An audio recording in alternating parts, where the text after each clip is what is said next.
វីដេអូឥឡូវ record បន្តទៀតហើយចាំ upload ទៅពីរវីដេអូដាច់ពីគ្នាហើយអញ្ចឹងអី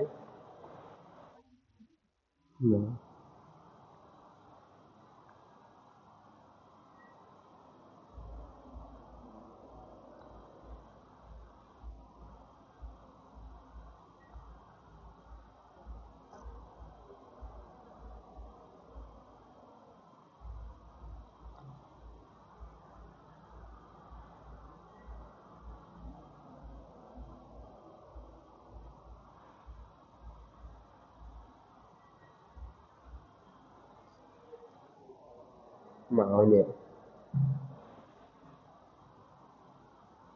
របៀបទៅប្រើ await ហ្នឹងតោះតែយើងបង្កើត function មួយជា async ហ្នឹង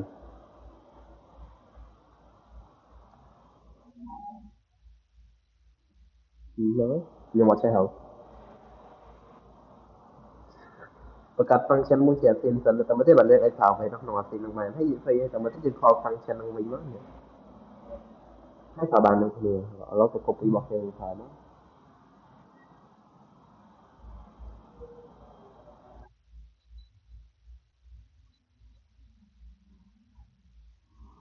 ទូទៅគេប្រើនេះ async await នេះអាពេចនេះគាត់ទៅនិយាយថា API តូចធម្មតាអញ្ចឹងយើងគាត់ទៅ fix ទៅតិចបន្តួចយើងអាចប្រើនេះបានប៉ុន្តែអូម៉ែថាបើ data នឹងច្រើនប្រើ async await នេះព្រោះនៅក្នុងនេះវាមាន den មាន catch មាន try មាន catch មានអី handle វាទៀតហ្នឹងមកនេះ22សម្ដៅ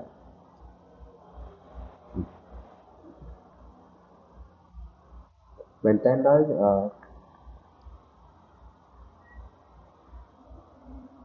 នៅក្នុងនោះនៅក្នុង async await នេះមាន try មាន catch មាន try មាន catch មកទៀតចឹងមូលហេតុហ្នឹងมันគេប្រើ async await ហ្នឹងអានេះគាត់ទៅ fix ធម្មតា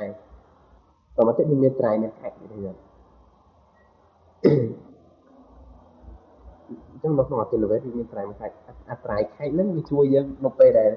ដូចយើងរៀន try catch ក្នុង Java អញ្ចឹងពេលដែលវាដើរធម្មតាវាដើរក្នុង try ទៅពេលវា error វា error នៅក្នុង catch វាដូច try catch វាដូចហើយពេលវាដើរនៅក្នុង try នេះ function នេះនេះ catch ហ្នឹងវា catch វា error នៅនេះឥឡូវបោះ mistake ថ្ងៃនេះ code error អញ្ចឹង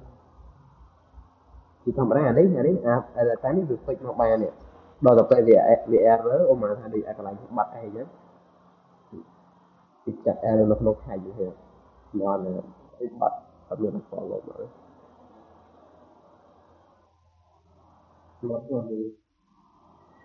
អត់មានទេតោះចាប់បាត់ control lock មក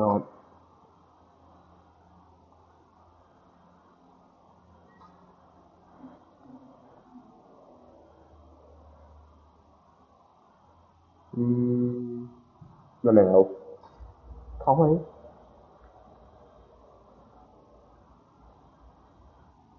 មានស្រូមានអីទៀតទេ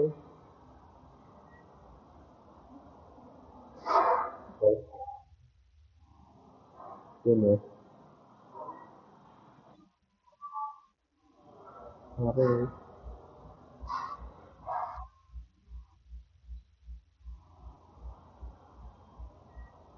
នេះ console.error មែនដើម្បីវា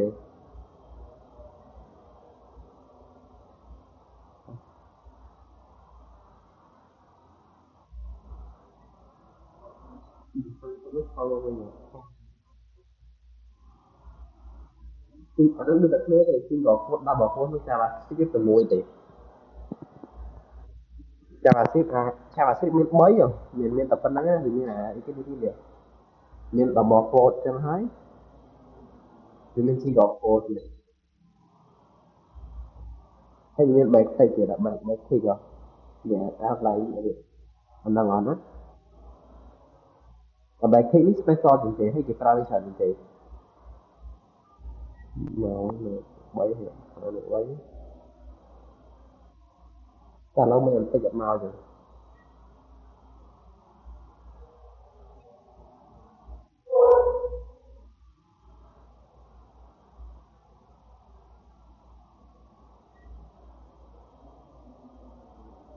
mấy tay chụp cái màu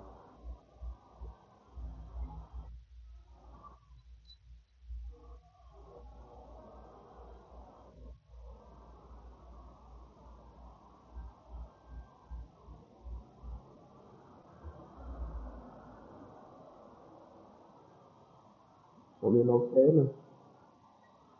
cái kia được con đặt ok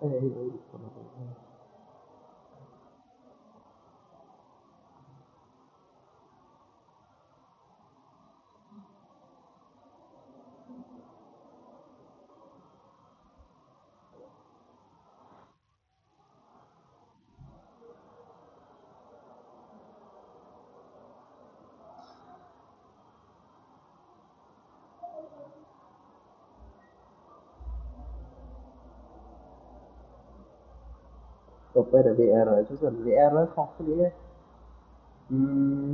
VR is not okay mình đã coi mình ok thì đọc mình còn ok VR đâu bên này đạo nước mua nhớ màu này cái pra screw thì cái tàu ca pra screw error thì nè screw error nè mistake cái được bỏ tỏi error nè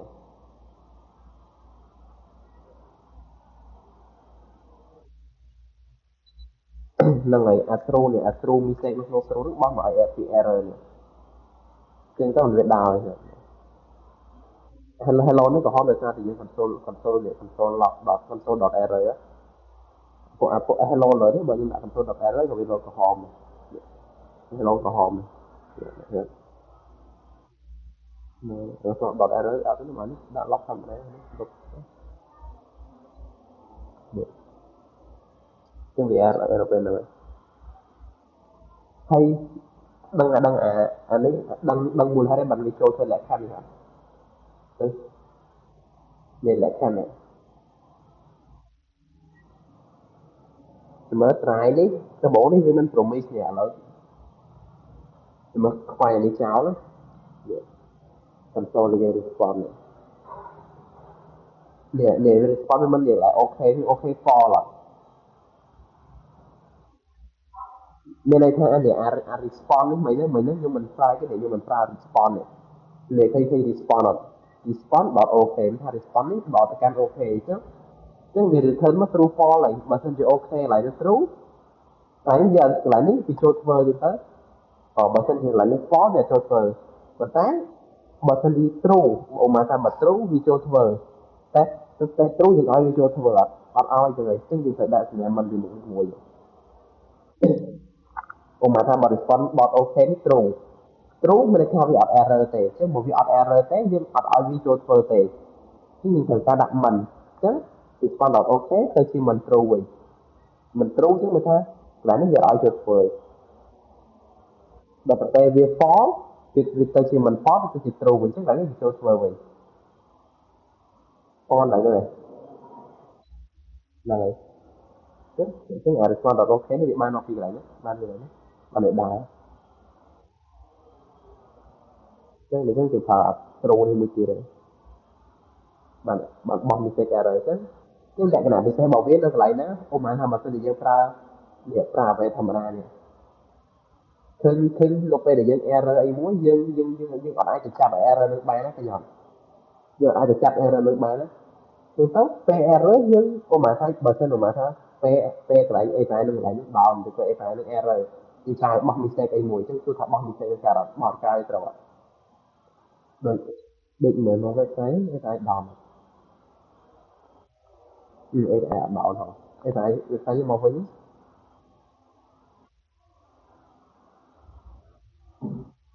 thì AI thì mà với AI tím trong nó AI down mà lại đăng Bao nhiêu mà tao đón vậy nó tập đi cùng hạt ban đi man thôi mà đấy dạ như là con đòn mà nên là P phải đón tới nhưng ai trực chặt nhưng ai cần display mà nó đây khi là website khác P phải đón tới khi load cái display là screen đi họ là vậy chứ em nói như thế này ô mà thà P là P phải đón nhưng ai như vừa không thấy thế chứ đi tại screen từ vậy xuyên xuyên nó ai vì return nó không thấy như đó chứ đừng ai chặt display bàn này dạng nào thì xem một cái này nữa bây giờ phá fake thầm án ấy vì ở ai chặt error được mà chứ nhưng phá xin là về để chứ vì miền phải được sạch cái hồ này nữa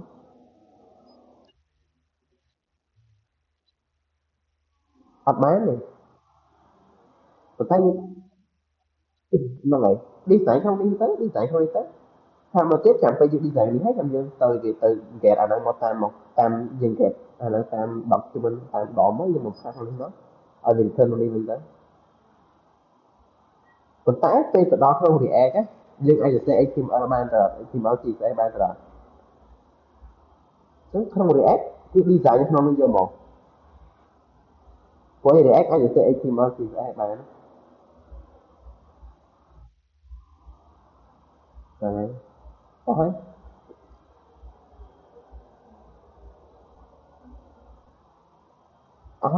fix data nó sẽ xoắn nó đôi tập fix data nó không nên nó nữa thì ai cục thì ai phải các bạn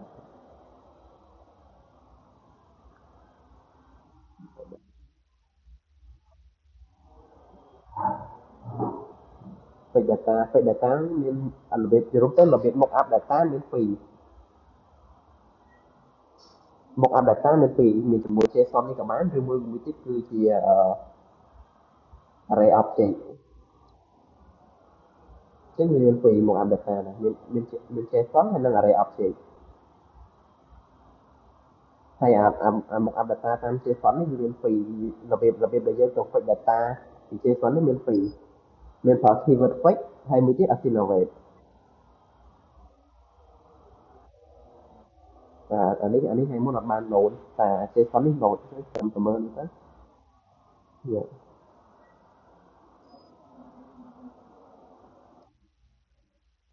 mà anh ấy cũng cần sai rồi nè ini teman lo kan buat error kerana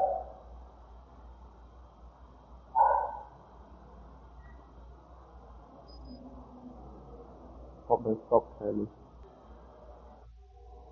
dia di lúc nó bật đạn này thì mới có bạn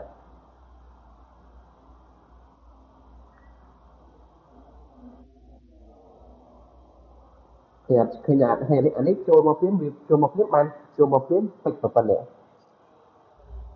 bây giờ fix mà tụi bạn học phần đóណាបន្ទាប់មកទៀតយើងត្រូវការប្រើ loop for x ហ្នឹងដើម្បីទៅ for x នៅក្នុង product មួយទៀតអញ្ចឹងដំបូងទឹកចូលមកមួយតង់នេះហើយយើងត្រូវប្រើ loop ទៅ for x នៅក្នុង product នេះមួយតង់ទៀតតពី for x ក្នុង loop ក្នុង product មួយតង់ទៀតគឺនៅក្នុង product មួយនេះវាមាន product ចំណេញ100%ចំណេញហើយក្នុងចំណេញមួយហ្នឹងឧមាថានេះ product នេះចំណេញប៉ុណ្ណេះឧមាថាបើសិនជាយើងទៅ loop មួយតង់ទៀតគឺទៅក្នុង product ទី1ដើម្បីបាន data ក្នុង product នេះមកទៀតដើម្បីយកមកវាមក display កើតណាអញ្ចឹងឧមាថាកន្លែងនេះខ្ញុំអាចស្រះលេខ1យើងអាចស្រះលេខ1ទៅពេលយើងស្រះលេខ1ទៅមកតែ product ទី1មកអញ្ចឹងហើយ product ទី1នេះយើងត្រូវ get title ទៅនេះទៅត្រូវ get ទៅដល់ទៅពេល get ដល់ tag នេះយើងត្រូវការ loop ក្នុង tag នេះបន្តទៀតដោយសារអីដោយសារ tag នេះសុំតម្លៃជា array ឃើញអត់ដល់ទៅពេល loop ដល់នេះដល់លេខនេះដល់នេះយើងត្រូវការ tag loop វាបន្តទៀតដូចទៀតអញ្ចឹងនៅក្នុងក្នុងពេចកណ្ដាលនេះគ្រាន់តែលុបចូលទៅក្នុងហ្នឹងមិន3តង់ទេឃើញអត់វាបាក់របៀបហ្នឹងដូចនៅក្នុង website នេះឃើញមានបានមើល website របស់ free ដែរ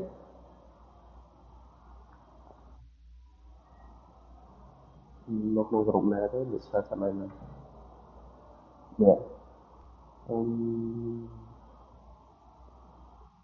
អឺរបស់ក្រុមសំណុំគឺធ្វើឲ្យមិនធ្វើ website នឹងបាទ dạ lebih berani kok nè lebih berani config API cho nè là chấm tầm bố nhưng traffic APIនឹងមក display ជាកាតសិនណាបន្តមកទៀតនៅពេលដែលខ្ញុំ click ទៅលើកាតមួយហ្នឹងវាទៅ detail ពីកាតមួយហ្នឹងឃើញចឹងឃើញវាពីរតង់ហ្នឹងវាពីរតង់បាត់ហើយកាញ់អញ្ចឹងដូចអានេះឃើញនេះដំបូងហើយដែលខ្ញុំ fix មកដំបូងគឺត្រឹមតែ product ទេពេលខ្ញុំ fix product មកហ្នឹងខ្ញុំអាចចាប់អា title ចាប់ description ចាប់ title ចាប់ description និយាយចាប់ thumbnail រូបភាពហ្នឹងទៅ display ជាការបានហើយអញ្ចឹងខ្ញុំចាប់តែ3ហ្នឹង display ជាការមិនបានហើយទៅពេលដែលខ្ញុំ click លើការហ្នឹងពឹបមានន័យថាអាកន្លែង slash product នេះ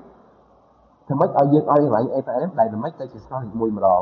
អញ្ចឹងពេលខ្ញុំ click លើការហ្នឹងមួយពឹបអញ្ចឹងវា slash លេខ1ទៅវាចាប់ផ្ដើម detail ពីការហ្នឹងទៅចាប់ទាំង category ចាប់ទាំងកន្លែងនេះទាំងអីមកទាំងអស់មកនេះproduct ហ្នឹងមកគ្រប់ទាំងអស់មកឃើញអត់អញ្ចឹងកន្លែងនោះវាត្រូវ dynamic នេះកន្លែងនេះកន្លែង UI នេះយើងត្រូវ dynamic ហ្នឹងខ្លះហៅពេលខ្លះលេខ1ទៅទៀតទៅអញ្ចឹងវាខ្ញុំរៀនថ្មីហើយរៀនហ្នឹងអញ្ចឹងអីដែលវាប្រកាសគឺបាក់ហ្នឹងហើយដូច API ខ្លះវាអត់មានអា function ទេឧបមាថាដូច API នៅក្រុមរបស់តារ៉នឯងអញ្ចឹងការចំណុច foundation នោះអត់មានអា function ទេមានថាពេលខ្លះទៅ ID លេខ1ទៅវាអត់ទៅ detail ពី job មួយទៅទេហ្នឹងហើយអីដែលបញ្ហាគឺបែបហ្នឹងអញ្ចឹងហើយហ្នឹងយើងត្រូវរត់ដំណោះដែរថាយើងធ្វើម៉េចដើម្បីឲ្យវាទៅ detail ពី job នេះនឹងដែរយើងក៏យើងចាប់ UID ទាំងសងខាងហ្នឹងមកផ្ទឹមគ្នាវិញអញ្ចឹងពេលបើ ID វិញគ្នាវា detail ពី job នឹងដែរអញ្ចឹងហើយបែបនេះវាមានសារលេខ1ទៅ1ទៀតដែរអញ្ចឹងអីដែលវាបាក់ហើយហ្នឹងហើយតែខ្លះដូចក្រុមដូចបងខ្ញុំ detail 3តង់មានថា click ទៅមួយ detail មួយចាំមើលដំបូងពេច API មកដំបូងមកតង់ហើយអញ្ចឹង detail ពីកាត media ហ្នឹងណាពេលខ្ញុំ click ទៅលើកាតហ្នឹងមួយពេលខ្ញុំ click ទៅលើកាត level មួយហ្នឹងអញ្ចឹងវាទៅ detail អំពីកាត level មួយហ្នឹងមាន media គេខ្លះឃើញអត់ហើយខ្ញុំ click ទៅមកតង់ទៀតគេ click ទៅមកតង់ទៀតបានចាប់បានចូលរៀនហ្នឹងមានអីគេ get video get អីមកឃើញយើង3តង់ជាប់គ្នាមានន័យថាយើង example នេះពេលដំបូងវា slash product ទៅទៅដល់ពេលខ្ញុំ click ទៅម្ដងទៀតវា slash លេខ1អញ្ចឹងទៅទៅវាទៅពីកាតមកទៅដល់ពេលខ្ញុំអាច slash អីគេ slash ទៅលេខ1ហ្នឹង slash តែ slash ទៅ1ទៀតអញ្ចឹងគឺយើង3តង់ហ្នឹងហើយអាហ្នឹងចំណុចពិបាកវាឡើងហ្នឹងហ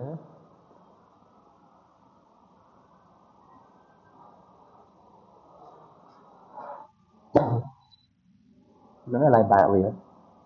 តែមកគេអ្នកធ្វើអាហ្នឹងវាបាក់ចំណុចទៀតយើងគ្រាន់តែ fix មកផាត់ធ្វើអី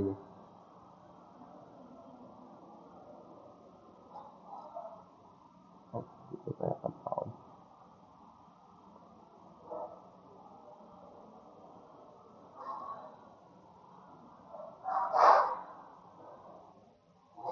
ឥឡូវនិយាយទៀត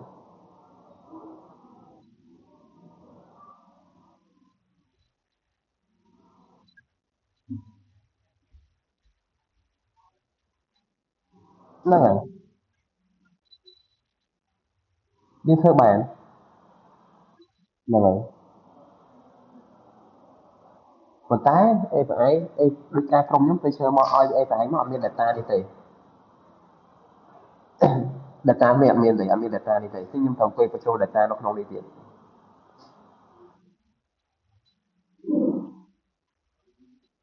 ហ្នឹងហើយពេលឲ្យមកវាមានតែអា key នេះអា data នេះអត់មានទាំងអស់ខ្ញុំត្រូវអង្គុយបញ្ចូល data នៅក្នុងដែរហ្នឹងហើយបញ្ចូលរាប់រយ data កាន់ខ្ញុំបញ្ចូលកាន់ហ្នឹង100ខុសនេះ100លំហាត់ណាអញ្ចឹង100លំហាត់là 100កាតណាហ្នឹងហើយមួយកាត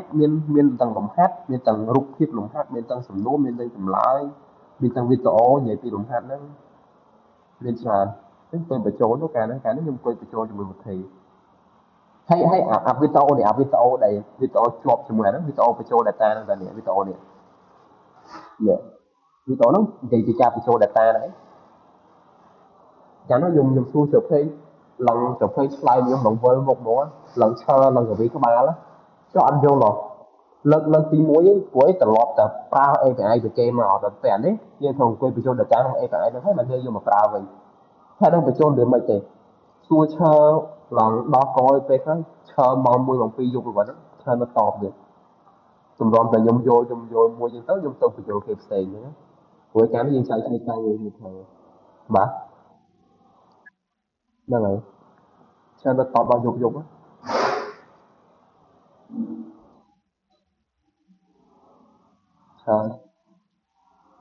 បើខ្ញុំមក meeting ឧត្តមអត់ទេបានឧត្តមមួយឧត្តមមិនឈិនឈើដែរ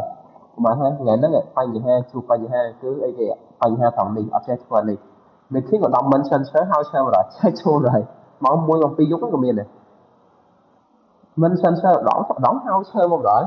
លើកទៅឧត្តមមួយយើងភ័យសិនថាឡើងត្រូវគ្នាណាអត់ហើយមិនឈិនធ្វើកាលហ្នឹងដល់ហើយតែយ៉ាងណាពេលសួរឈើច្រើនទៅក៏ចូលបានច្រើនដែរកាលហ្នឹង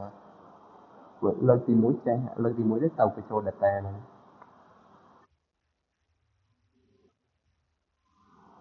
ហ្នឹងហើយអស់តែប៉ុណ្្នឹងហើយមានតែថ្ងៃស្អែកយើងរៀនពីពេចនៅក្នុង React វិញហើយចាំពេលដល់ React ចាំយើងប្រើអា dummy JSON នេះអា click ទៅបតង់ទៀតនេះហ្នឹងហើយមានតែចាំព្រោះអីក្នុង JavaScript ព្រោះនិយាយរួមទៅតែ JavaScript នេះគ្រាន់តែជា foundation ឲ្យយើងយល់ពី API ឲ្យយើងដឹងថា flow ពេចមិនទេប៉ុន្តែពេលទៅគេអត់ទេ JavaScript ទេវាវែងវាច្រើនហើយវា slow ទៀតពេលចូលទៅដល់ React ទៅគឺមាន tool ប្រើច្រើនឬមួយក៏ទៅមើលវីដេអូឈើក៏មានដែរតែមើលមានវីដេអូនេះបាទវីដេអូឆាក៏មានពីរបៀបពេចយ៉ាងណាទៅមើលអូនេះវីដេអូបាត់ច្រើននេះខាងលើនេះវីដេអូបាត់ច្រើននេះចាំមើលពេចមកនេះ JavaScript operation នេះ React Hub React Router ចាំមើលអត់មានពេចណាគេសតអូអត់មានហ៎មានតែ AutoCAD សតចឹងតរៀន AutoCAD សតហ្នឹងនិយាយឈ្មោះប្រើ AutoCAD ពេចនៅតែនេះរៀន website ដើម្បីហ្នឹង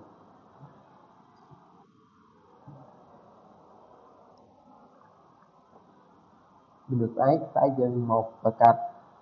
ចេញ React ហើយយើងទៅពេចក្នុង React ដល់ពេលហ្នឹងចាំយើងប្រើ template មកគេមកពេចពីកើតពីអីបទសរសេរនេះជើងអង្គុយ design ការហ្នឹងរៀនរឿងនិយាយរួមទៅរៀនពេចឲ្យតែឃើញអា step ធ្វើដើរនេះហ្នឹងជោគជ័យហ្នឹងនិយាយរួមទៅ JavaScript គាត់ឲ្យយល់ពី foundation អាហ្នឹងទៅបាន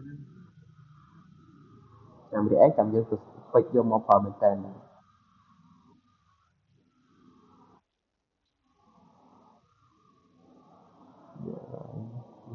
នច្រើន block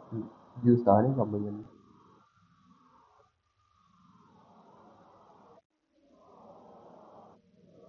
comment ពេច comment មកខុស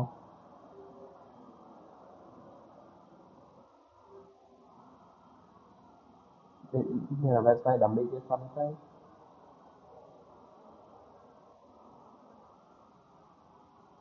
មាន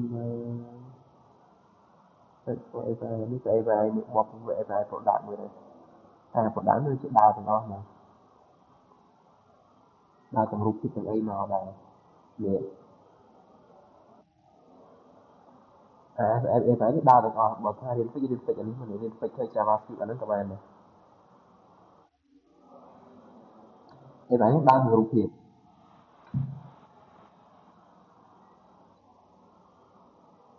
បើឡូជាសុទ្ធមកនិយាយថាលុយខំត្រី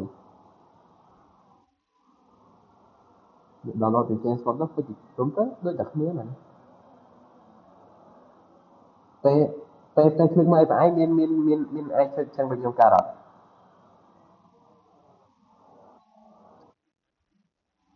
ហ្នឹងហើយយីរុំទៅពេលខ្ញុំមើល API អីមួយ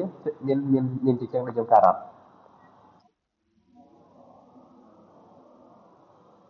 មិនចឹង ឥឡូវ share screen មកខ្ញុំមើលវិញខ្ញុំឲ្យមើល